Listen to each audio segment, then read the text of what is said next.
এখন আমরা মাল্টিমিটারের মাধ্যমে স্টার্টিং রানিং কয়েল চেক করব এবং করে ক্যাপাসিটর কানেকশন করে আপনাদের ফ্যানটি ঘুরিয়ে দেখাবো। তাহলে এখানে যে মাল্টিমিটার নিয়েছি, এই মাল্টিমিটারের রোটারি সুইচকে আমি প্রথমে 200-র দিকে সেট করে নেব। আর এই নব এই লালটি লাগানো আছে, ভোল্টেজ বা ওহম যেখানে আছে এখানে, এবং কমনে কালোটি লাগানো হয়েছে। এই কালো দুইটা কেবলে, অর্থাৎ একটা কয়েলের রেজিস্ট্যান্স দেখা যাচ্ছে 160 ওহম, আর একটি কয়েলের রেজিস্ট্যান্স দেখে আমরা ডিসাইড করব যে কোনটা কোন কয়েল। এটাতে কিন্তু রেজিস্ট্যান্স 132 ওহম, এর মানে এই কয়েলটাতে রেজিস্ট্যান্স কম। এই লাল দুইটা রেজিস্ট্যান্স কম, এটা হলো রানিং কয়েল, এবং কালো দুইটা রেজিস্ট্যান্স বেশি, এটা হলো স্টার্টিং কয়েল।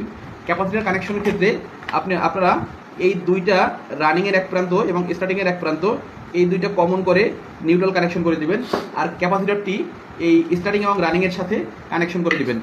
আমি আপনাদের কানেকশন করে সিলিং ফ্যানটি ঘুরিয়ে দেখাবো।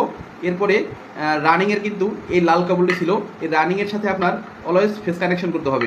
স্টার্টিংয়ের সাথে ফেস কানেকশন দিয়ে থাকেন তাহলে কিন্তু ফ্যান উল্টো ঘুরবে।